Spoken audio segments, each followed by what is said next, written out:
Assalamualaikum warahmatullahi wabarakatuh. Selamat pagi, Bapak Jihad dan teman-teman yang berbahagia. Pertama-tama, marilah kita panjatkan puji syukur atas kehadiran Allah Subhanahu wa Ta'ala, karena telah memberikan rahmat, kesehatan, dan sehingga kita dapat berkumpul di ruang Zoom ini. Adapun topik yang akan kami bahas yaitu mengenai macam-macam perencanaan pembangunan.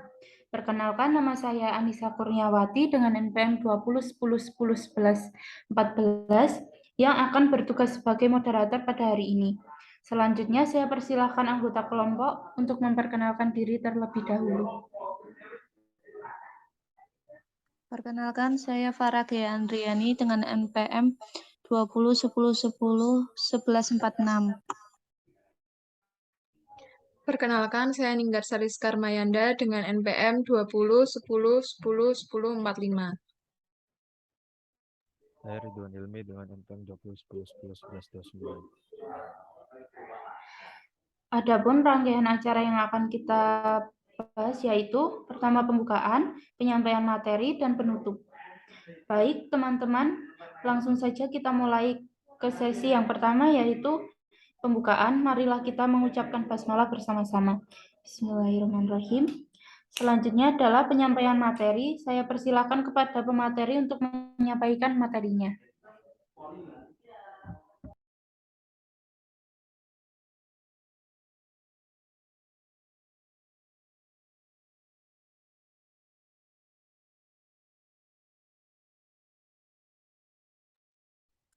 Dalam pembahasan kali ini, macam-macam perencanaan dapat dikelompokkan didasarkan pada beberapa segi, yaitu pertama berdasarkan jangka waktu, kedua berdasarkan sifat perencanaan, yang ketiga berdasarkan alokasi sumber daya, keempat berdasarkan tingkat keluasan, dan yang terakhir berdasarkan sistem ekonomi. Selanjutnya, yang pertama, perencanaan berdasarkan jangka waktu. Berdasarkan jangka waktu sendiri itu dibagi menjadi 3 perencanaan, yaitu yang pertama ada perencanaan jangka panjang atau yang dapat disebut perspektif. Dalam perencanaan jangka panjang biasanya memiliki rentang waktu 10-25 tahun. Yang kedua ada perencanaan jangka menengah. Jangka menengah ini perencanaan memiliki rentang waktu 4-6 tahun. Dan yang ketiga, perencanaan jangka pendek biasanya lebih akurat karena melihat masa depan dalam jangka yang lebih pendek, yaitu 1 tahun. Selanjutnya, kedua, perencanaan berdasarkan sifat perencanaan sendiri.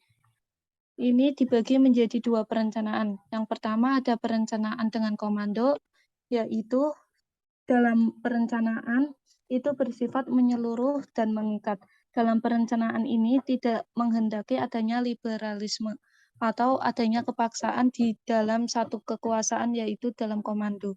Yang kedua, perencanaan dengan rangsangan. Bersifat demokratis, tidak ada keharusan tetapi adanya ajakan. Slide selanjutnya. Yang ketiga, berdasarkan alokasi sumber daya. Berdasarkan pengalokasian sumber daya perencanaan dibagi menjadi 2. Yang pertama ada perencanaan keuangan. Perencanaan keuangan sendiri menjadi kunci utama dalam perencanaan. Karena jika ada dana tersedia, maka sasaran fisik mudah dicapai. Yang kedua ada perencanaan fisik. Perencanaan fisik itu adanya usaha pembangunan melalui pengalokasian faktor produksi dan hasil produksi. Selanjutnya,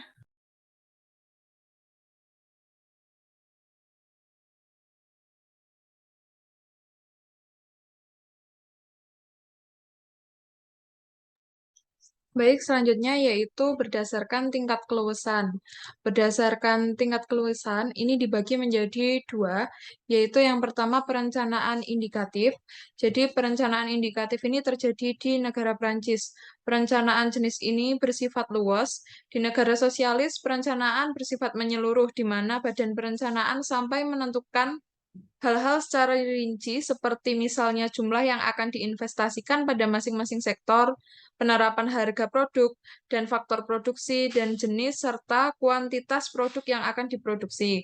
Karena adanya ketidakluasan pada tipe perencanaan ini, maka jika timbul gangguan pada satu sektor, gangguan tersebut akan berpengaruh buruk pada keseluruhan perekonomian yang tidak dapat diatasi dengan segera. Sistem perencanaan Prancis terhindar dari semua persoalan seperti itu karena dalam pelaksanaan rencana nasional didasarkan pada prinsip desentralisasi. Cara ini dikenal sebagai perencanaan lunak atau perencanaan indikatif yang berbeda dengan perencanaan imperatif atau perencanaan menyeluruh. Perencanaan indikatif ini merupakan ekonomi campuran dari Prancis dan sama sekali berbeda dengan tipe perencanaan yang berlaku pada ekonomi campuran lainnya di dunia.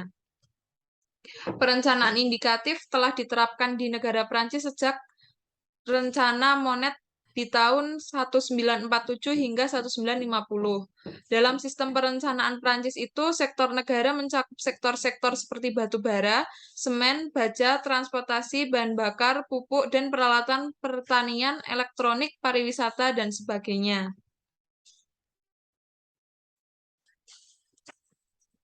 Yang kedua yaitu perencanaan imperatif. Dalam perencanaan imperatif, semua kegiatan dan sumber daya ekonomi berjalan menurut komando negara. Ada pengawasan menyeluruh oleh negara terhadap faktor produksi. Keseluruhan sumber daya dipakai semaksimal mungkin dalam rencana memenuhi sasaran rencana. Tidak ada kedaulatan konsumen di dalamnya. Konsumen mendapatkan barang-barang dalam jumlah tertentu dan harga tertentu, bahkan seringkali dijatah. Produk barang-barang disesuaikan dengan kebijaksanaan pemerintah dan apa dan berapa banyak barang atau jasa yang harus diproduksi semuanya diputuskan oleh manajer perusahaan atau pabrik atas komando Komisi Perencanaan atau penguasa perencanaan pusat. Oleh karena kebijaksanaan dan keputusan pemerintah biasanya itu bersifat kaku, maka jumlah produksi tidak dapat dirubah dengan mudah. Jika ada kemacetan dalam memenuhi syarat produksi pada suatu tahap, kemacetan itu berpengaruh buruk pada semua sektor produksi terkait. Dan jika manajer industri tidak melaksanakan rencana produksi sebagaimana mestinya, produk merosot dan merusak seluruh proses produksi dalam perekonomian. Perencanaan seperti ini tuh dilakukan di negara Cina dan mantan negara Uni Soviet.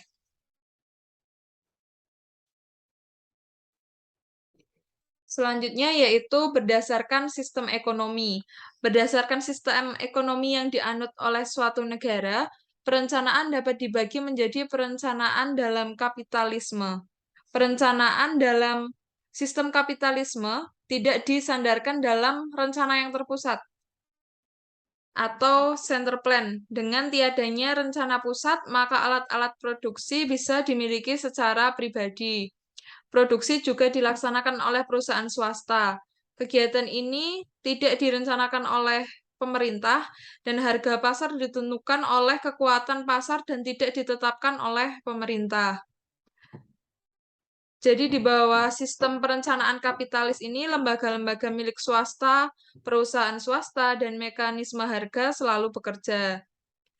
Untuk mencapai tujuan tersebut, pemerintah dengan ekonomi kapitalis menjalankan 3 fungsi, yaitu yang pertama mengambil langkah-langkah yang tepat untuk menjaga agar permintaan agregat tidak terlalu kecil atau terlalu besar, sehingga terhindar dari resesi dan inflasi.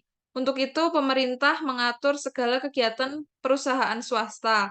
Pemerintah mendirikan lembaga kredit dan moneter, dan menerapkan kebijaksanaan fiskal sesuai dengan situasi ekonomi negara tersebut. Yang kedua yaitu mencegah pemusatan monopoli. Di dalam kapitalisme, monopoli mengganggu mekanisme harga. Untuk mempertahankan harga atau monopoli membatasi output sehingga sumber daya yang digunakan menjadi lebih kecil.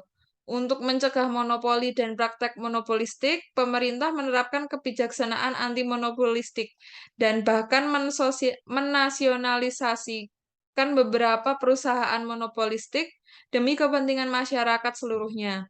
Yang ketiga yaitu mengambil langkah-langkah bagi pemenuhan kebutuhan masyarakat dalam bentuk kesehatan masyarakat, pengendalian banjir, dan sebagainya. Semua kegiatan pemerintah ini tidak dikoordinasikan oleh rencana terpusat apapun. Selanjutnya yaitu ada contoh kasus perencanaan kapitalisme, yaitu di kegagalan perencanaan jenis kapitalisme dengan kasus depresi besar tahun 1930. Grafik di atas menggambarkan perubahan GDP Amerika Serikat sejak 1900. Terlihat penurunan drastis pada tahun 1930-an. Penurunan kegiatan ekonomi ini disebut sebagai depresi besar dan merupakan krisis ekonomi terbesar dalam sejarah Amerika Serikat. Pengangguran naik. Contoh kasus perencanaan kapitalisme. Kegagalan perencanaan jenis kapitalisme contohnya ada pada depresi besar tahun 1930. Grafik di atas menggambarkan perubahan GDP Amerika Serikat sejak tahun 1900. Terlihat penurunan drastis pada tahun 1930-an. Penurunan kegiatan ekonomi ini disebut sebagai depresi besar dan merupakan krisis ekonomi terbesar dalam sejarah Amerika Serikat. Pengangguran naik dari 3% ke 25% dan produktivitas ekonomi menurun sebesar 27%. Ekonomi Amerika mengalami resesi yang berkepanjangan. Krisis ini menjadi contoh bahwa perencanaan yang hampir sepenuhnya diserahkan pada pasar tidak selalu berhasil. Setelah krisis ini, Amerika Serikat lalu meningkatkan intervensi pemerintah kepada ekonominya untuk menanggulangi masalah krisis ekonomi Amerika Serikat. Selanjutnya,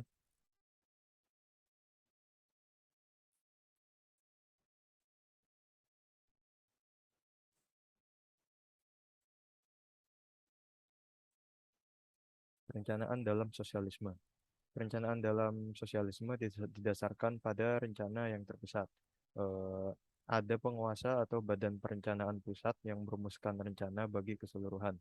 Dalam rangka mencapai tujuan dan sasaran tertentu yang telah diletakkan dalam rencana selama jangka waktu yang ditetapkan, pemerintah mengorganisasikan dan mengalokasikan sumber daya ekonomi dengan komando dan pengawasan secara terencana.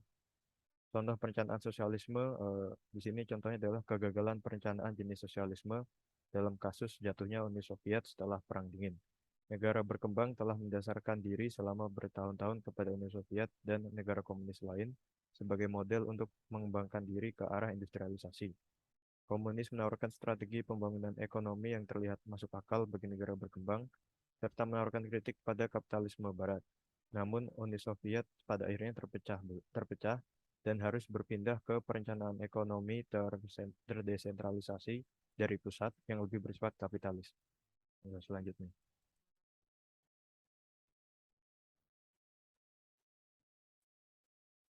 Perencanaan dalam ekonomi campuran adalah gabungan dari dua sistem ekonomi, yaitu kapitalisme dan sosialisme. Perekonomian campuran adalah gabungan dari kapitalisme dan sosialisme yang merupakan yang dibuat untuk meminimalisasi kejelekan kapitalisme dan sosialisme, tetapi menyatupadukan segi-segi baiknya. Sistem perencanaan ini membagi perekonomian negara ke dalam sektor pemerintah dan sektor swasta. Biasanya semua jasa dengan harapan laba yang rendah, tapi membutuhkan investasi besar dengan masa petik hasil yang panjang, dioperasikan di bawah sektor pemerintah, seperti angkutan kereta api, jalan raya dan udara, pembangkit tenaga listrik, dan sebagainya. Perusahaan-perusahaan yang menguasai hajat hidup orang banyak diselenggarakan oleh negara juga untuk kesejahteraan masyarakat. Sektor koperasi juga ada dalam perekonomian campuran. Sektor ini biasanya dijumpai di bidang peternakan, perusahaan susu, jual beli, dan industri kecil. Sektor koperasi diorganisasikan oleh rakyat dengan bantuan badan koperasi pemerintah untuk mengurangi kecenderungan pasar yang eksploitatif dan untuk menanamkan semangat kerjasama dan semangat mandiri. Terlepas dari keunggulan-keunggulan tersebut di atas, perencanaan di dalam suatu perekonomian campuran dihadapkan pada sejumlah masalah tertentu yang menghalanginya mencapai tujuan dan sasaran rencana. Karena itu, timbul kebencian dan non-kerjasama di antara kedua sektor tersebut, maksudnya sektor pemerintah dan sektor pasar, yang nanti menyebabkan tidak terpenuhinya sasaran rencana. Kedua, perencanaan pada perekonomian campuran menyangkut perluasan sektor pemerintah yang dengan demikian memerlukan pengeluaran negara yang besar. Tetapi sumber keuangan yang tersedia di negara sedang berkembang tidak cukup untuk memenuhi pembiayaan rencana yang besar tersebut. Ini menyebabkan pembiayaan defisit. Dengan demikian, menyebabkan tekanan inflasioner di dalam perekonomian.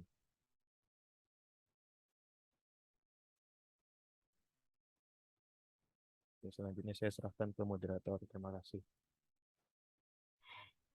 Terima kasih kepada pemateri karena sudah menyampaikan materi dengan sangat baik. Selanjutnya, apabila ada yang ingin dipertanyakan, bisa mengisi kolom diskusi di Elita. Selanjutnya, kita memasuki sesi penutup. Demikian presentasi dari kelompok kami. Saya sebagai moderator mohon maaf atas kekurangan dan terima kasih atas perhatiannya. Wassalamualaikum warahmatullahi wabarakatuh.